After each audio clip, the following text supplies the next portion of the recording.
This is 5 on your side at 6. Focused on you. First tonight, a weather alert. The extreme cold taking a toll all over the bi-state. Everything from frozen firefighters to flooded homes with no heat.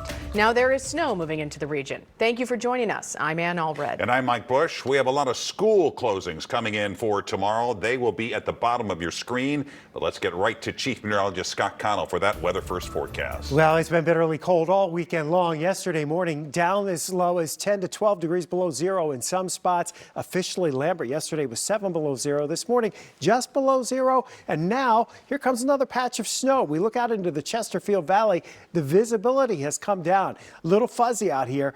And since we only barely got to 10, 11 degrees this afternoon for the high, anything that's falling from the sky will stick. Now, it's not going to be a lot, but we're talking about this area of snow pushing into the metro area. A little heavier here as you head out right along the Missouri River west of Washington out towards New Haven. This is pushing into St. Louis. It will coat the roads pretty quickly as we head through the evening hours, and there may be a few isolated spots that end up with 3/4 to an inch of snow. Most of us a dusting to a half an inch would do it. We're still in the single digits for the most part, and those wind chills still running 5 to 10 degrees below zero. Snowfall here as we go through the overnight hours early tomorrow morning. Again, very much on the light side. We're thinking upwards of a half an inch, and the highest amounts in localized areas would be around an inch, but that's still going to cause some slick roads, especially early this evening. We'll see in a few minutes. We'll talk about a brief warm-up for the middle of the week. You can get the weather first forecast sent to your phone anytime. Just text the word weather to 314-425-5355 and we'll send you a link. Firefighters will continue the search tomorrow for a man reported missing following a fire in North St. Louis. It started around 11:30 this morning in a 2-story duplex. Firefighters say they had trouble getting inside because of what they describe as hoarding conditions throughout the building. 2 other people escaped the burning building. No word yet on a cause. Tonight, people in a Midtown St. Louis apartment building are still dealing with frozen pipes, flooding, and now no heat. 5 on your side's Annie Krall joins us in studio after spending all afternoon at the Heritage House Apartments. Annie. Well, it was bitterly cold, and residents say they're extremely frustrated, some having no heat for about 2 days now. Then frozen pipes burst before midnight, making things even worse. A woman who lives at Heritage House told me she'd been awake since 3 this morning, checking on neighbors and trying to figure out exactly what was going on. It is so very cold. I can see my breath whenever I talk. As you can see back there, water's coming from God knows where. And so with it being as cold as it is, my concern is that all of the water is going to turn into ice. A water pipe burst on the 11th floor of Heritage House Apartments where the damage is the worst. About 200 seniors live here on Olive Street in Midtown.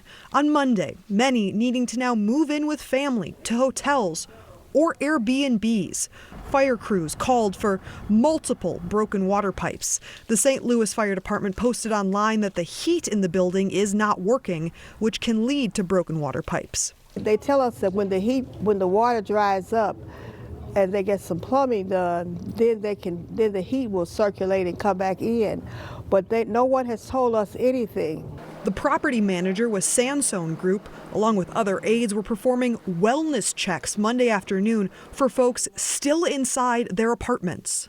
Several local organizations providing whatever services or materials they can over the next few days, including bringing in food and blankets or whatever could be of assistance, because many of the residents do not know how long it would take to get the heating back on.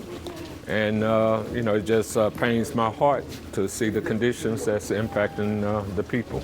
We've got elderly residents who, some of them are in wheelchairs, they have canes, so a situation where it's already hard for them to move around, this just makes it 10 times worse.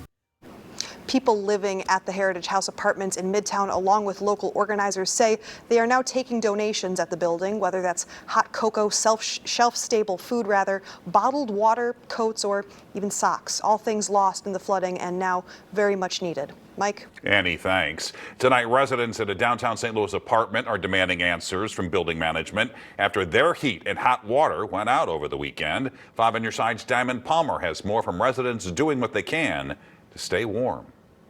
Because I've been having to leave my oven running, like open my oven and have that running. I've been boiling hot water on the stove just to kind of get some heat and some warmth in the house and stuff like that. Kendall Williams has a 6-month-old daughter and isn't the only concerned residents at Arcade Apartments. Kevin Edwards says he noticed the heat and hot water went out Saturday around 4 a.m.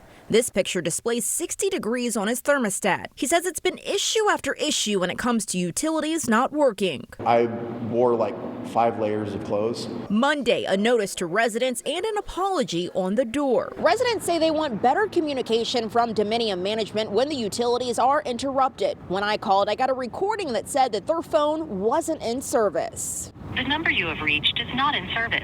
It's not just me who can't get a hold of the apartment's management company. It's also the residents. It's unfair, and when you get them a call, they don't answer. Communicate and be honest and open with what's ever going on. We live here, talk to us, answer our questions, just care about us. Edwards says his heat came back on last night, but still has no hot water. If you guys let this happen again, that the pipes are going to burst, and then a lot of us in this building are going to be not only freezing, but we're going to be, our apartments are going to be full of water. Reporting in St. Louis, Diamond Palmer, 5 on your side. Now, some residents at the Arcade Apartments tell 5 on your side their heat came back on last night, while others remain without heat and hot water. And a warning from the Red Cross tonight: heating your home with an oven is not safe. School districts across the region are preparing for the extreme weather. Some schools are canceling classes, some are going remote. Others are heading back to the classroom. Our Justina Cornell joins us in studio with plans from 2 districts battling the brutal temperatures. Yeah, and so I spoke to the Festus School District in Jefferson County and Hancock Place in St. Louis County. Now, both plan to have in-person learning tomorrow, but they're doing work today to be prepared. The frozen Joachim Creek in Jefferson County is a fierce reminder of the frigid temps.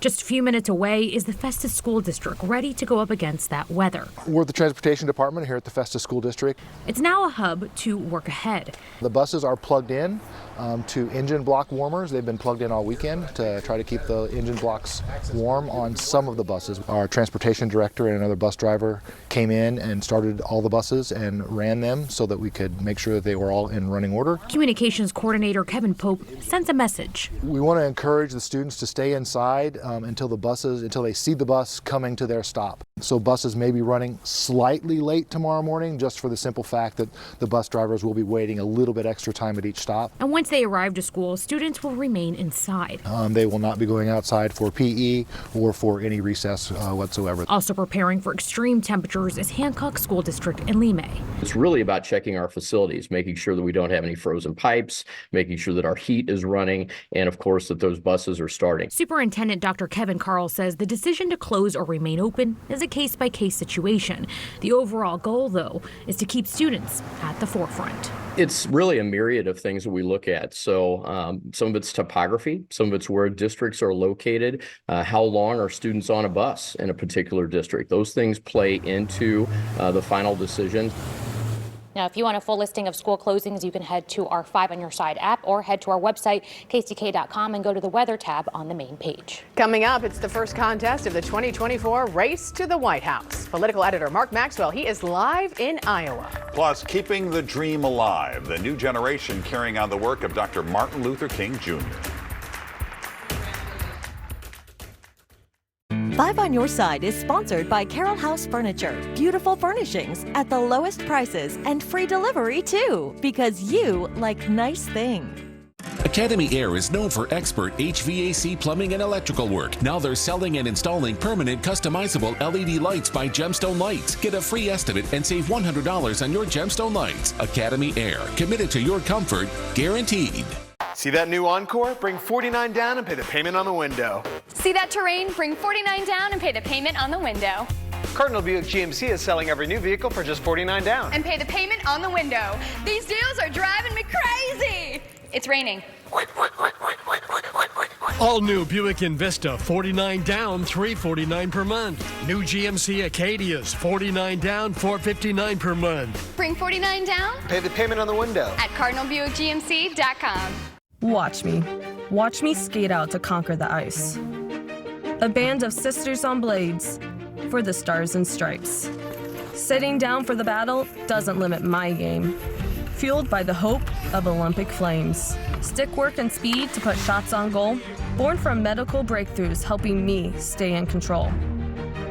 Watch me. World-renowned care for pediatric prosthetics at Shriners Children's. The most amazing care anywhere. My dry eyes made me a burning, stinging 5 times a day. Makeup smearing, drops user. I want another option. That's not another drop. Tyrvaya. It's not another drop.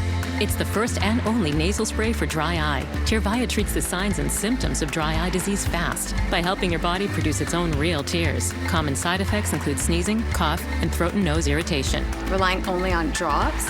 Not me. My own real tears are my relief. Ask your eye doctor about Tyrvaya. Academy Air is known for expert HVAC plumbing and electrical work. Now they're selling and installing permanent customizable LED lights by Gemstone Lights. Get a free estimate and save $100 on your Gemstone lights. Academy Air, committed to your comfort, guaranteed. Well, we're still weeks away from Missouri's Republican caucus, but tonight, after months of campaigning, all eyes are on Iowa. Republican presidential hopefuls are counting on supporters to brave sub-zero temperatures to get out and vote. 5 on Your Side's political editor Mark Maxwell traveled to Iowa for the caucus and kicks off our Decision 2024 coverage live from Keokuk. Mark?